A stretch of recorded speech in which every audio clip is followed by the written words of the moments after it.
PHIRES, Patient Handling Incident Review of Systems, is an incident investigation tool used to review incidents sustained through patient handling. Workplace injuries present a significant burden on individuals, employers, community, and society. The factors contributing to worker injuries are complex and multifaceted. To prevent the occurrence of future injuries in the workplace, it's essential that the tools used to investigate injuries are underpinned by an evidence base that will optimise learnings. During an incident investigation, the model you choose will direct you to look at certain things and not at others. The "what you look for is what you find" principle describes this phenomenon. Essentially, the accident model you choose will determine what factors will be seen as the causes and what other factors are ignored. This means it is crucial that you choose the right type of model. The kind of accident causation model that you choose will determine the type of data collected and the method used to analyse the data. This is important as the outcome of the data analysis will ultimately inform the recommendations that will be proposed. This thinking extends the "what you look for is what you find" principle to "what you find is what you fix." There are three types of models: simple linear models, complex linear models, and systems thinking models. Simple linear models view incidents like a set of dominoes.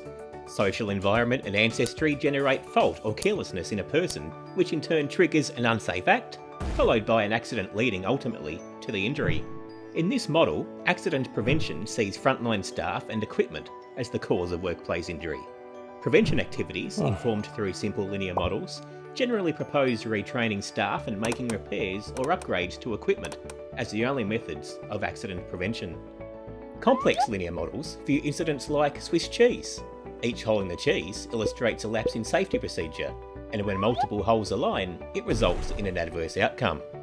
Complex linear models go beyond simple linear models by proposing that there are usually many latent conditions within the organisation, other than just frontline staff and equipment, that act as the catalyst for accidents, but they still use a restrictive linear approach.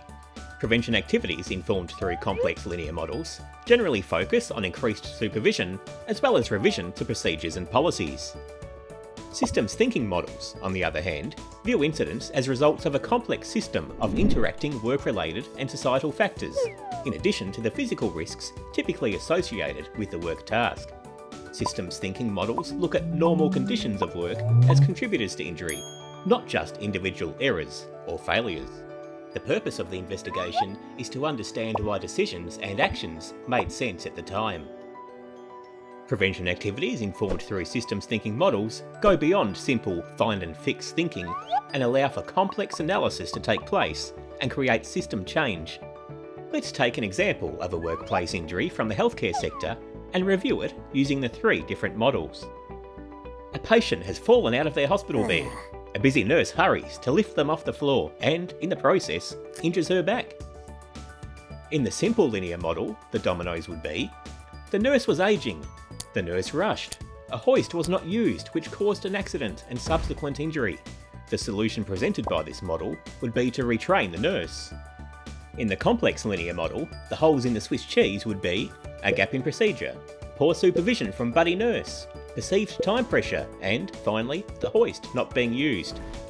To prevent similar accidents, the complex linear model might suggest revising procedures, as well as retraining both the nurse and her buddy.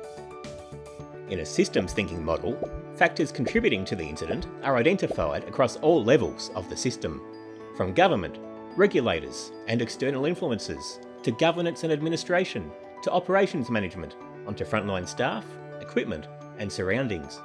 In our example, legislation is identified as a factor that had an impact on patient ratios, as well as budgeting at the administration and management level. The impact of these factors flows on by contributing to a lack of supervision and support, which in turn creates stress and the perception of time pressure. This investigation also identified that the activity-based funding model for health services meant that the company had no specific budget for handling equipment, resulting in only 2 hoists being purchased per ward.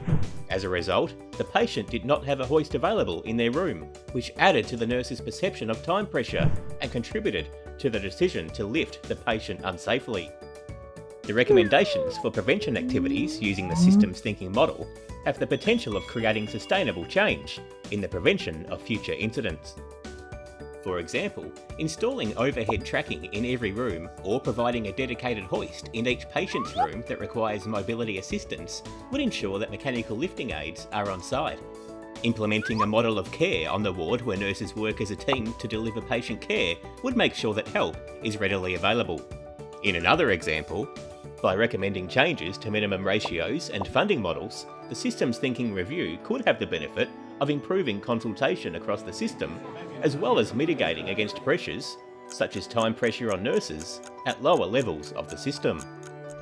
This recommendation shows that, if carried out, it would help prevent the same accident occurring not just to that nurse or in that hospital, but also in all other hospitals impacted by the same legislation and funding models. From a systems thinking lens, accidents are not isolated events caused by single individuals, but instead a result of complex interactions of multiple factors across many levels of hierarchy. It looks to create a learning culture in which open collaboration can create tangible and far-reaching solutions. A critical gap in current practice has been a toolkit that allows occupational health and safety practitioners to use systems thinking to identify the complex system of factors that can inform incident prevention activities. That's why researchers in Australia have developed a standardised process for investigating injuries to staff. The unique contribution of this investigation toolkit is that it's underpinned by systems thinking principles. The PHIRES tool provides a systems thinking approach, which guides practitioners in identifying the factors that contribute to incidents and the relationships between these factors, and in generating actions to guide sustainable change in the system to prevent the reoccurrence of injuries.